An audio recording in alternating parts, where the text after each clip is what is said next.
आज हम लोग डीसी मोटर की इलेक्ट्रिकल कैरेक्टरिस्टिक का अध्ययन करेंगे। वैद्युत अभिलक्षण क्या है बेटा और क्यों उसका अध्ययन जरूरी है। तो वैद्युत अभिलक्षण का अध्ययन इसलिए ज़रूरी है कि हम लोग देखेंगे कि हमारी डीसी मोटर का वर्क फंक्शन, उसका नेचर कैसा, कार्य करने का उसका नेचर कैसा, किस टाइप की उसके अंदर क्वालिटी है। तो उसके कार्य के नेचर के हिसाब से ही किस मोटर का प्रयोग हमें कहाँ पर करना। जैसे आपने कहा कि भाई शंट मोटर लगभग स्थिर गति वाली है मोटर है, इसलिए जितनी भी मोटरें हमारी जो है वो शंट टाइप की होती हैं, माने स्थिर गति वाली होती हैं। जैसे आपका जो है इंडक्शन मोटर, एसी में कौन सी मोटर है, सेम वैसे ही हमारी जो है ये आपकी डीसी शंट मोटर। तो जितनी भी मोटरें ऐसी हैं जिनकी की गति लगभग स्थिर रहती है, शून्य लोड पर भी वही गति, आधे लोड पर भी वही गति, फुल लोड पर भी वही गति, ऐसी मोटरों को हम लोग कहते हैं शंट कैरेक्टरिस्टिक वाली। इसी शंट के आधार पर उसका नाम पड़ा शंट कैरेक्टरिस्टिक, अथवा उसी को कहेंगे पार्श्व अभिलाक्षणिक मोटर। क्लियर है। तो इस टाइप की जितनी भी मोटरें स्थिर गति वाली हैं उन्हें हम लोग पार्श्व अभिलाक्षणिक अथवा शंट कैरेक्टरिस्टिक वाली मोटर बोलेंगे। और इनका प्रयोग हम लोग वहीं करेंगे जहां पर हमें स्थिर गति की जरूरत है। इसलिए शंट मोटर का प्रयोग आप लोगों ने कहा है बहुत पूछता, बहुत इम्पॉर्टेंट है। तो चुंबकों के उत्तेजन, क्या एक्साइटर के रूप, हाँ, किसका प्रयोग करेंगे। तो हम लोगों ने कहा कि DC shunt generator. DC shunt generator क्या है, उसकी भी वोल्टेज वैसे ही जो है लगभग स्थिर रहती है, घटती बढ़ती नहीं। फिर आपने कहा कि भाई बैटरी चार्जिंग है, तो हम लोग किसका प्रयोग करेंगे, शंट जनरेटर।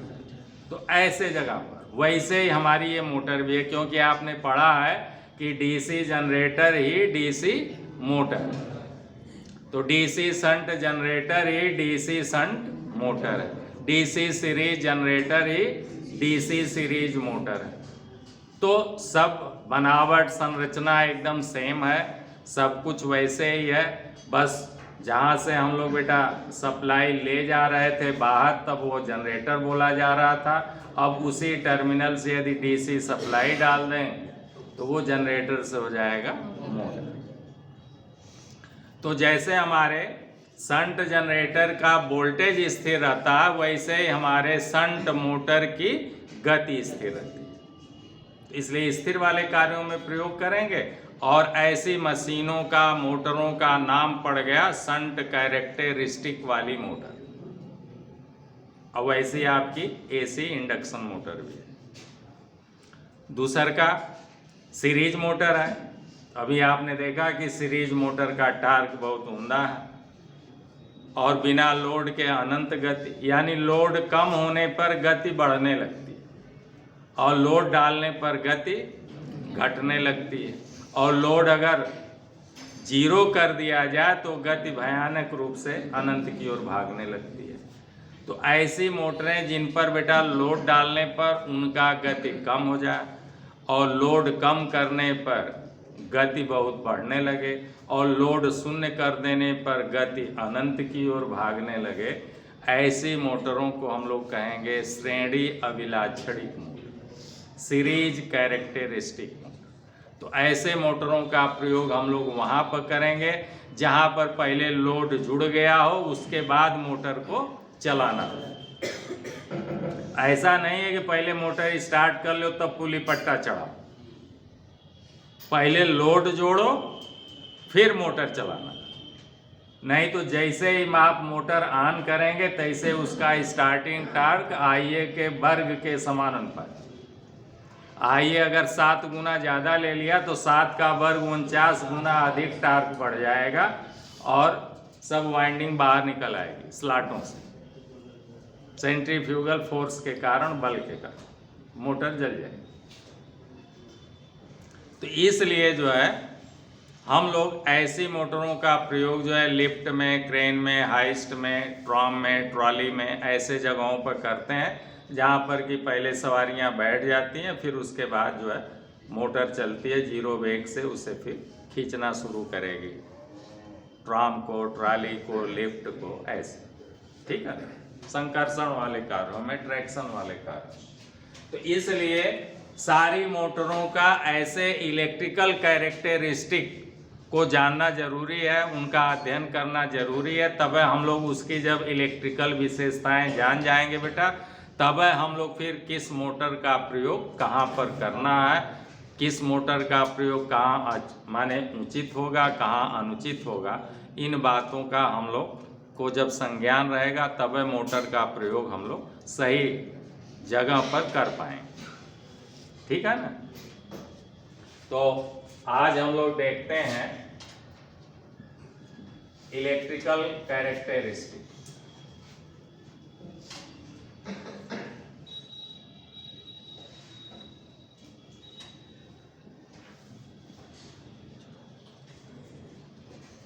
विद्युत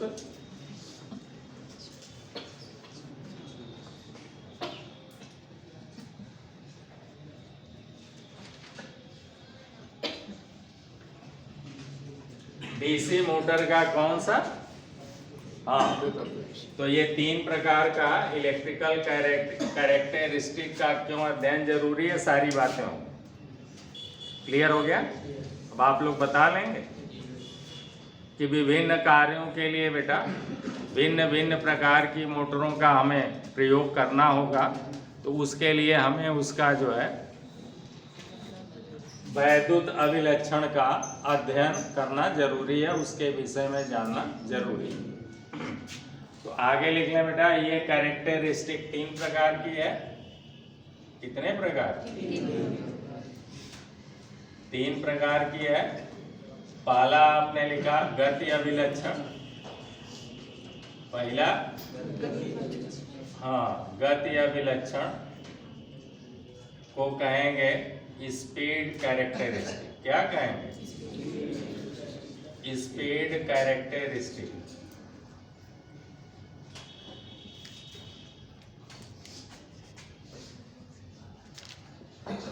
दूसरा का आपने लिखा बल आघूर्ण अभिलक्षण। क्या लिखा? बल आघूर्ण अभिलक्षण बेटा इसे कहेंगे टार्क कैरेक्टरिस्टिक।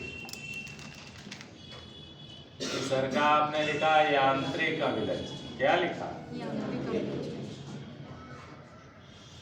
यांत्रिक अभिलक्षण जिसे कहेंगे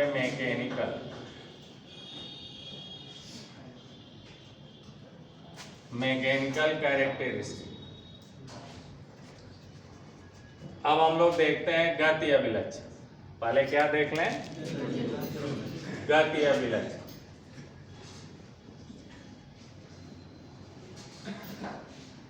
गति अभिलक्षण बेटा या इसे कहेंगे अंग्रेजी में स्पीड कैरेक्टरिस्टिक। ये जो है लिख लें बेटा, यह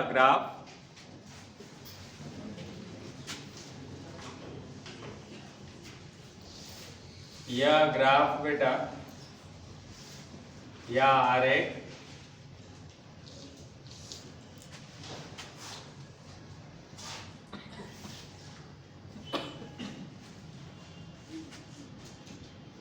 मोटर की गति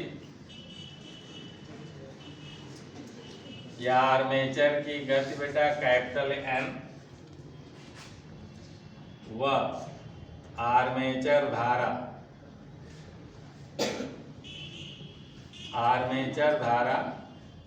IA के बीच खींचा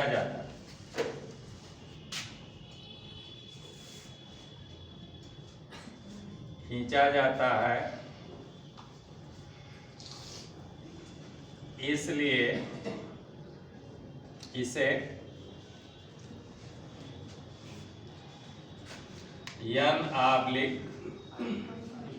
N/IA ग्राफ भी कहते हैं,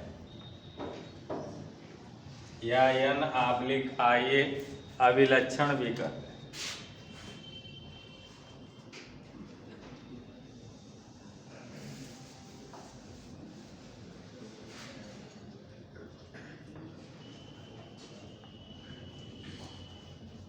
क्लियर है?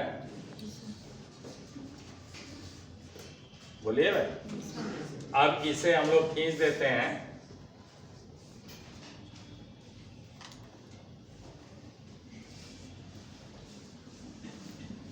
चलिए इधर थोड़ा सा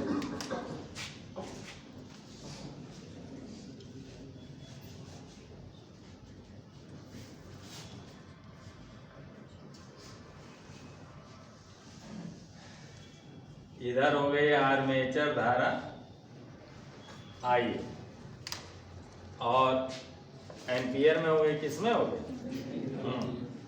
और इधर जो है मोटर की गति n आरपीएम हो गया, n आरपीएम बेटा, मोटर की गति n आरपीएम हो गया। ऐसे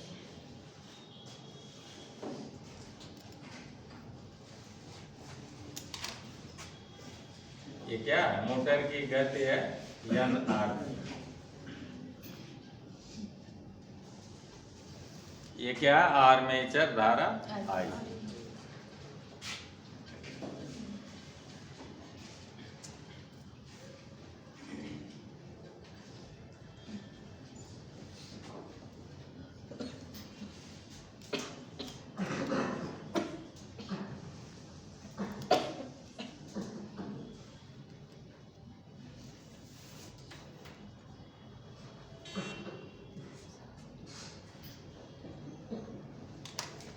ये है बेटा सीरीज मोटर। ये कौन सा है?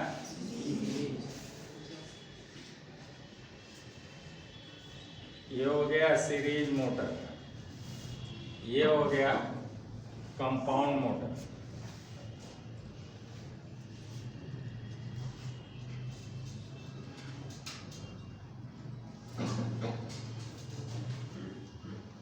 ये हो गया शंट मोटर। इसका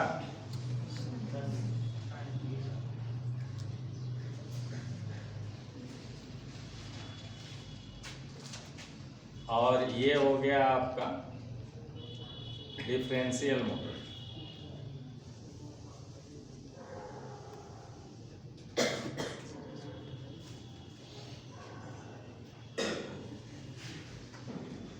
ये है बेटा कौन सी? Cumulative compound motor.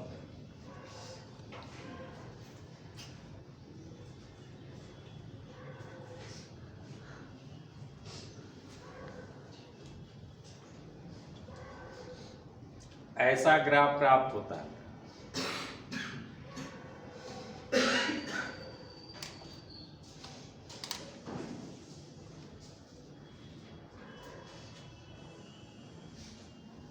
क्लियर हो गया? यही है आपका बेटा गति अभिलाक्षणिक वक्र अथवा ग्राफ। ये ग्राफ n व ia, तो n व ia के बीच में खींचा गया।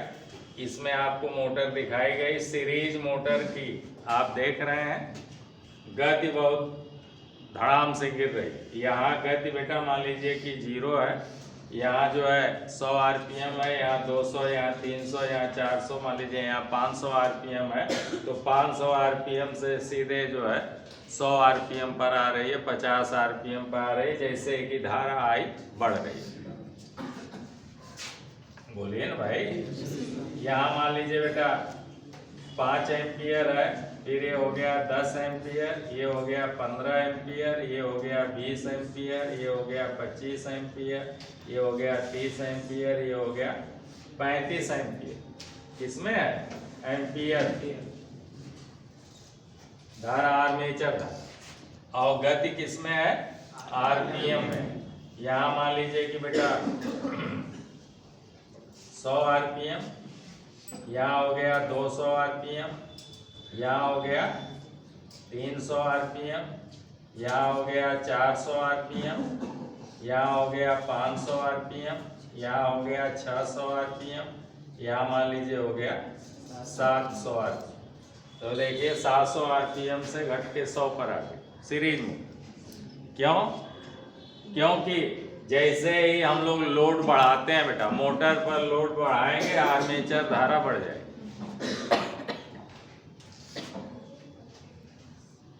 बोलिए ना। यानी आर्मेचर धारा आइए समानुपाते क्या होता है? लोड। देखिए लोड बढ़ावे बेटा या आर्मेचर धारा बढ़ावे तो क्या होगा? लोड बढ़ने पर हमारी आर्मेचर धारा, मोटर धारा अधिक लेने लगेगी। क्लियर है? लोड कम रहेगा तो धारा कम लेगी और लोड बढ़ेगा तो आर्मेचर धारा भी बढ़ जाएगी। और देखिए तो यानी आर्मेचर धारा जो है, आपके समझने के लिए मैं कह रहा हूं कि ये समान अनुपात किसके है? लोड के। तो यानी आपका आर्मेचर धारा बढ़ रही है, इसका मतलब क्या बढ़ रहा है? लोड बढ़ रहा है। और लोड बढ़ रहा है तो आप देख रहे हैं सीरीज मोटर की गति जो है धड़ाम से जो है नीचे की ओर भाग रही है। और अब ये लोड कम करने बेटा, यानी आर्मेचर धारा जैसे ही कम होती जाएगी तैसे ही गति 700, 800, 900 ऐसे भागने लगेगी। अब है क्यूमुलेटिव कंपाउंड मोटर, तो उसकी भी गति जो है इसकी अपेक्षा जो है थोड़ा कम जो है लोड बढ़ने पर घट रही है अथवा धारा बढ़ने पर घट रही है। शंट मोटर के विषय में दिखाया जा रहा है लगभग क्षैतिज रेखा आ रही है, यानी धारा बढ़ाने पर भी या लोड बढ़ाने पर भी मोटर की गति लगभग स्थिर है, 700 पर ही रुकी हुई। क्लियर है? आरपीएम पर। और डिफरेंशियल मोटर ही एक ऐसी मोटर है जिसका लोड बढ़ने पर अथवा आर्मेचर धारा बढ़ने पर सारी मोटरों का कुछ न कुछ घटता है, इसका जो है गति और बढ़ता है। एक ऐसी मोटर, बोलिए भाई। ये डिफरेंशियल मोटर एक इकलौती ऐसी मोटर कि सारी मोटरों का बेटा आप देख रहे हैं कि लोड डालने पर अथवा आर्मेचर धारा आईए के बढ़ने पर उनकी गति या तो कुछ न कुछ घटती है या लगभग स्थिर रहती है। लेकिन डिफरेंशियल मोटर ही डीसी मोटर ऐसी है जिसका कि लोड बढ़ने पर अथवा आर्मेचर धारा बढ़ने पर गति घटने के बजाय 700 से कुछ बढ़ती। तो ये ग्राफ ये बता रहा है, इस टाइप से हम लोग अध्ययन करेंगे। ठीक है ना? तो ये अध्ययन हुआ। तो आज की टॉपिक फिर यहीं समाप्त होती है। अगले टॉपिक में हम लोग जो है बल आघूर्ण कैरेक्टरिस्टिक देखेंगे और फिर यांत्रिक कैरेक्टरिस्टिक का अध्ययन करेंगे। चलिए तो आज का क्लास यहीं समाप्त करते हैं, फिर अगले वीडियो मिलते हैं। तब तक के लिए आप लोगों को ढेर सारी मंगलमय शुभकामनाएं। धन्यवाद।